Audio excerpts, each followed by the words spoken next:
So hey guys, welcome back to our channel COMMUNITY Nepal. So in this video we are going to see how to write a C program to calculate the sum of natural numbers. यसको लागि natural number चाहिँ के कस्तो कुरो हो भन्ने कुरा चाहिँ हामीले बुझ्नुपर्छ है. सो नेचुरल नम्बरहरु भनेको चाहिँ के भन्दाखेरि चाहिँ जस्तै पोजिटिभ नम्बर्सहरु हो के. सपोज हामीसँग के हुन सक्छ भन्दाखेरि चाहिँ म यहाँ नेचुरल नम्बर भनेर लेख्छु हैन. नेचुरल नम्बर्सहरु भनेको चाहिँ त्यस्तो नम्बर्सहरु हो हैन जसमा चाहिँ के हुन्छ भन्दाखेरि चाहिँ 0 चाहिँ इन्क्लुड हुँदैन. भनेको मतलब चाहिँ सबै पोजिटिभ नम्बर्सहरु जस्तै नेगेटिभ भ्यालुहरुलाई चाहिँ हामी इन्क्लुड गर्दैनौं हैन. पोजिटिभ भ्यालुहरु जति पनि हुन्छ यिनीहरु सबै भनेको चाहिँ हाम्रो के हो नेचुरल नम्बर्सहरु हो. अब यो एन्ड सम्म जान सक्छ हैन. अब यस आजको भिडियोमा चाहिँ म के गर्छु भन्दाखेरि चाहिँ सपोज युजरबाट चाहिँ एउटा इनपुट लिएर सपोज मैले 10 राखे भने हैन 10 गरे भने अब यसमा चाहिँ अब सम अफ नेचुरल नम्बर्स के भनेको मतलब अब हाम्रो 10 टर्म सम्म भनेको मतलब 1 + 2 + 3 4 5 6 7 8 9 हैन. यसरी हामी 10 सम्म चाहिँ के गर्छौं भन्दाखेरि चाहिँ यसको सम चाहिँ निकाल्छौं युजिङ के भन्दाखेरि चाहिँ सी प्रोग्रामिङ ल्याङ्ग्वेज. र हामीले नेचुरल नम्बरहरु सम अफ नेचुरल नम्बर्सहरु चाहिँ हामीले सानो क्लासदेखि नै गर्दै आएको छौं हैन. So we know about this natural numbers prime नम्बर्सहरुको बारेमा हामीलाई थाहा छ. So let's not waste the time in this. Let's jump into our visual studio code. सिधै कोडबाट चाहिँ यसलाई गर्न चाहिँ सजिलो हुन्छ. सो यसको लागि चाहिँ मैले के सोचेको छु भन्दाखेरि चाहिँ यसलाई गर्ने चाहिँ दुईवटा केसेसहरु हुन सक्छ है. हामीसँग के हुन्छ भन्दाखेरि चाहिँ हामी फर लुप युज गर्न सक्छौं हैन. एउटा त फर लुप युज गरेर गर्न सक्छौं. अर्को चाहिँ हामीसँग के हुन्छ भन्दाखेरि चाहिँ एउटा त हामीसँग फर लुप हुन्छ हैन. फर लुप युज गर्न सक्छौं हामी. र अर्को हामीसँग हुन्छ व्हाइल लुप हैन. अर्को हामीसँग एउटा व्हाइल लुप पनि हुन्छ. अर्को हामीसँग डु व्हाइल लुप पनि युज गर्न सक्छौं हैन. बट इन दिस केस के छ भन्दाखेरि चाहिँ हाम्रो नम्बर अफ इटरेसन भनेको मतलब चाहिँ नम्बर अफ इटरेसन भनेको चाहिँ कति पटक चाहिँ सम्म चाहिँ हाम्रो यो लुप चलाइरहने भनेर हामीलाई थाहा भएको कारणले गर्दा चाहिँ it is better to use for loop हैन. हामी फर लुप युज गरेर चाहिँ यसलाई चाहिँ यो प्रोग्रामिङलाई चाहिँ अगाडि बढाउँछौं. र यसको लागि चाहिँ के गर्न सकिन्छ भन्दाखेरि चाहिँ सिम्पल एउटा फर लुप युज गरेर यसलाई सपोज आई लाई चाहिँ 1 देखि स्टार्ट गर्नु पर्यो हैन. 1 लाई स्टार्ट देखि गरेर कहाँसम्म भन्दाखेरि चाहिँ greater than or equal to less than or equal to n.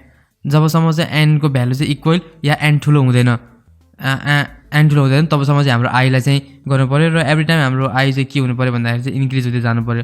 र इन्क्रिज हुँदै गइसकेपछि अब जुन हाम्रो एउटा हामी सम लिन्छौं समलाई चाहिँ के गर्नु पर्यो भन्दाखेरि चाहिँ एभ्री टाइम हाम्रो i सँग प्लस गर्दै जानु पर्यो हैन. यति गरिसकेपछि चाहिँ हाम्रो सिम्पल यो प्रोग्राम चाहिँ रन हुन्छ. र प्रोग्राम रन भइसकेपछि एभ्री टाइम जबसम्म हाम्रो यो जुन n को भ्यालुसँग सपोज अब हाम्रो यहाँनिर के भयो भन्दाखेरि चाहिँ सपोज अब i त एभ्री टाइम इन्क्रिज हुन्छ नि हैन. अहिलेको केस लिगौं यदि 10 छ भने अब यहाँनिर के हुन्छ भन्दाखेरि चाहिँ 11 = n भनेको मतलब n त हाम्रो कति हुन्छ अब यहाँ n त हाम्रो 10 हो नि त जम्मा 10 मात्र भइसकेपछि अब हाम्रो n ठुलो भयो त भएन नि हैन.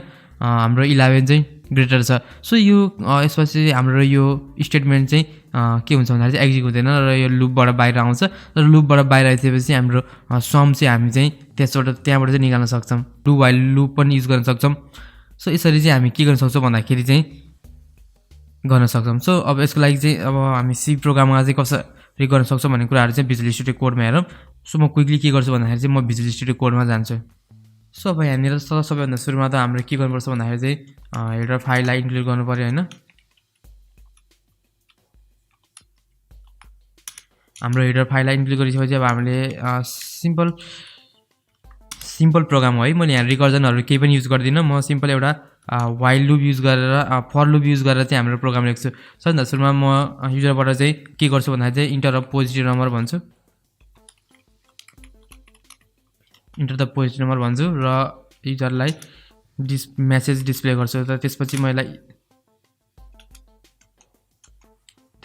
के गर्न सक्छु भन्दाखेरि चाहिँ यसलाई स्टोर गर्न सक्छु केमा एउटा भेरिएबल नम भन्नेमा हैन.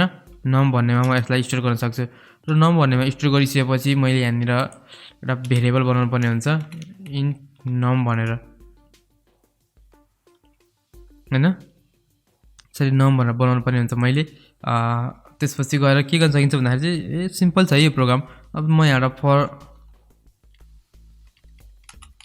म एउटा फर लुप युज गर्छु यहाँनिर म इन्टिजर आई गर्छु इन्टिजर आई को भ्यालु चाहिँ कहाँबाट स्टार्ट होस् 1 बाट स्टार्ट हुन्छ र हैन काउन्टमा चाहिँ हामी के गर्न सक्छौ भन्दा चाहिँ जुन हाम्रो नम छ नमसम्म चाहिँ जाओस् हैन नमसम्म र यहाँ इक्वल भ्यालु इक्वलसम्म पनि जानु पर्यो हाम्रो कि त हामीले यहाँ इक्वल्स लेख्नु पर्यो कि त हाम्रो यहाँनिर सो हाम्रो अब यहाँ कोड चाहिँ यहाँनिर लेख्नुपर्छ हामीले र इच टाइम हाम्रो के होस् भन्दाखेरि चाहिँ जबसम्म हाम्रो लुप चल्छ तब चाहिँ हाम्रो चाहिँ यो होस् भन्नको लागि चाहिँ हामीसँग यहाँनिर sum equals sum plus I यो गर्न सक्छौँ र सम हामीले यहाँ युज गरिसकेपछि हामीले यहाँनिर के गर्नुपर्छ भन्दाखेरि चाहिँ जुन हाम्रो सम छ समलाई चाहिँ सुरुमा म कति असाइन गर्छु 0 असाइन गर्छु सो यसरी चाहिँ गर्न सकिन्छ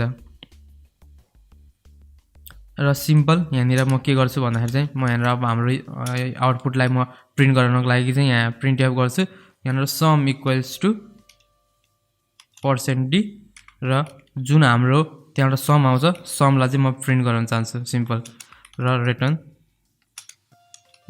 0 एज यु क्यान सी हाम्रो चाहिँ एउटा सिम्पल प्रोग्राम छ हैन अब यो जुन यो लाइनको कोड छ यो लाइनको कोडलाई चाहिँ हामी कसरी लेख्न सक्छौं भन्दाखेरि चाहिँ किनकि हामीले अब यो कुराहरु पढिसकेको छौं हैन अपरेटरहरु अनि युनरी टर्नरी अपरेटरहरु सो मैले यसलाई चाहिँ के गर्न सक्छु भन्दाखेरि चाहिँ सम इक्वल्स प्लस आई यसरी चाहिँ यो लाइनलाई चाहिँ हामी चाहिँ यसरी चाहिँ लेख्न सक्छौं र यसरी लेखिसकेपछि एज यु क्यान सी हाम्रो यो चाहिँ एउटा सिम्पल फर लुप युज गरेर चाहिँ हाम्रो प्रोग्राम हो म यसलाई के गर्छु सेभ गरे मैले र सेभ गरेर यसलाई सिम्पल रन गर्छु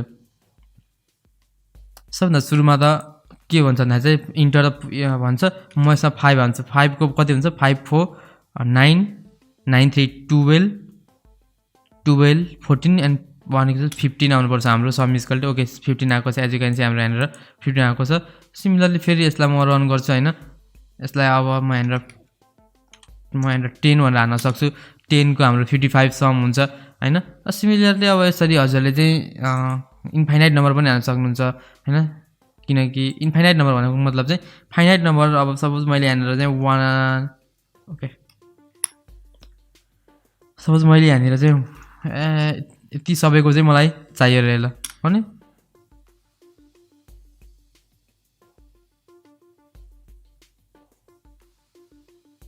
so as you can see हाम्रो सम चाहिँ यहाँनिर चाहिँ यसरी चाहिँ आएको छ सो हजुरले यसरी समहरु चाहिँ के गर्न सक्नुहुन्छ भन्दाखेरि चाहिँ हान्न सक्नुहुन्छ र सिमिलरली अब यहाँनिर त मैले युजरलाई सिधै पोजिटिभ नम्बर हान भनेर चाहिँ मैले गरे हैन यदि अब युजरबाट चाहिँ के गर्न सकिन्छ भन्दाखेरि चाहिँ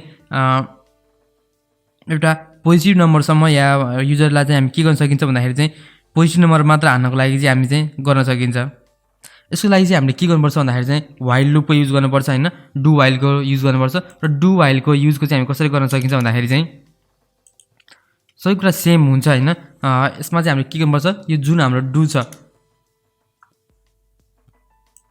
यो व्हाइल अहिले म यहाँ बन्द गर्छु जब हाम्रो डु हुन्छ डुमा चाहिँ के हुन्छ भन्दाखेरि चाहिँ डु व्हाइलमा चाहिँ दुईटै कन्डिसन चेक हुँदैन है सुरुमा डु को चाहिँ डु हाम्रो रन हुन्छ सो म डु हुँदाखेरि चाहिँ के गर्न सक्छु भन्दाखेरि चाहिँ हाम्रो जुन यो प्रोग्राम छ प्रोग्रामबाट चाहिँ म युजरबाट चाहिँ एउटा इनपुट लिन सक्छु हैन इनपुट लिन सक्छु र अब व्हाइल हुँदाखेरि चाहिँ म के गर्न सक्छु भन्दाखेरि चाहिँ जब हाम्रो व्हाइल होस् व्हाइल हुँदाखेरि चाहिँ हाम्रो के रन होस् भन्दाखेरि चाहिँ जुन हाम्रो यो नम छ नम चाहिँ greater than or equal to 0 होस् जब हाम्रो के होस् भन्दाखेरि चाहिँ जब हाम्रो यो व्हाइल लुप चाहिँ हैन जब नम्बर चाहिँ हाम्रो 0 भन्दा ठुलो होस् या के होस् भन्दाखेरि चाहिँ इक्वल होस् तब त हाम्रो यो पोजिटिभ इन्टिजर हुन्छ हैन तब हाम्रो पोजिटिभ इन्टिजर हुने भएको कारणले गर्दाखेरि यदि हाम्रो प्रोग्राम के होस् भन्दाखेरि चाहिँ सुरुमा त डु व्हाइलको युज गरेर यो डु व्हाइल लुप हो है म यहाँनिर के गर्छु भन्दाखेरि चाहिँ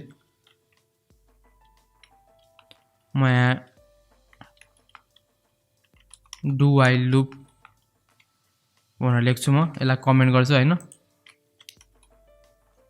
युजिङ डु व्हाइल लुप भनेर लेखेको छु मैले यहाँनिर सधैँ सुरुमा त र एज यु क्यान सी यहाँनिर युजिङ के हुन्छ भन्दा डु हुँदाखेरि जब डु हाम्रो डुको कन्डिसन आउँछ तब चाहिँ युजरबाट एउटा नम्बर लिन सकिन्छ र व्हाइल चाहिँ कहिले उयो हुन्छ भन्दाखेरि चाहिँ यो चाहिँ तब चाहिँ रन हुन्छ जब चाहिँ हाम्रो के हुन्छ भन्दाखेरि चाहिँ एनको भ्यालु जब हाम्रो नम्बरको भ्यालु छ तब चाहिँ यो पोजिटिभ भएको बेलामा मात्र रन हुन्छ सो म यसलाई के गर्न सक्छु भन्दाखेरि चाहिँ मैले यसलाई कन्ट्रोल सेभ गरेँ हैन कन्ट्रोल सेभ गरेर म यसलाई रन गर्छु सिम्पल यसलाई रन गरिसकेपछि चाहिँ इन्टर द पोजिटिभ नम्बर भन्छ म फेरि यहाँ 5 हाल्छु 5 को अघि कति आएको थियो हाम्रो 5 को 15 अराउन्ड 15 आएको थियो एस 15 आएको थियो र हामीले लेखेको प्रोग्राम रन छ भने चाहिँ 15 आउनुपर्छ। सो एज यु क्यान चाहिँ सिम्पल 15 आयो।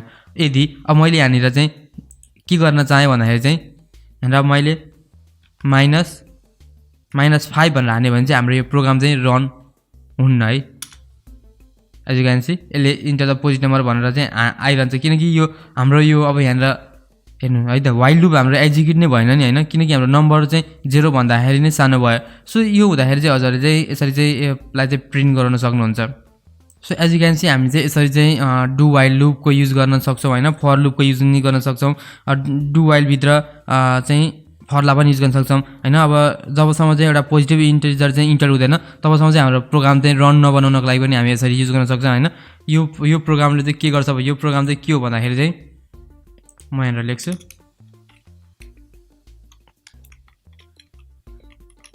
read input until a positive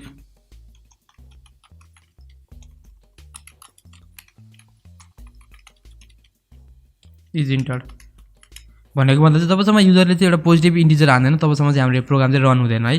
so हाम्रो यो वाइल लुप चाहिँ रन हुँदैन। सो यसरी चाहिँ हामी के गर्न सक्छौँ भन्दाखेरि चाहिँ हाम्रो सिम्पल एउटा सम अफ नेचुरल नम्बर्स भनेर चाहिँ हामी निकाल्न सक्छौँ यो चाहिँ लुप्स होइन। हामी रिकर्जनको थ्रुबाट नै गर्न सक्छौँ, रिकर्जनबाट चाहिँ हामी अलिक पछि हेर्नेछौँ। बट अहिलेको लागि चाहिँ के गर्न चाहिन्छ भन्दाखेरि चाहिँ यो कुरा चाहिँ हाम्रो छ है त।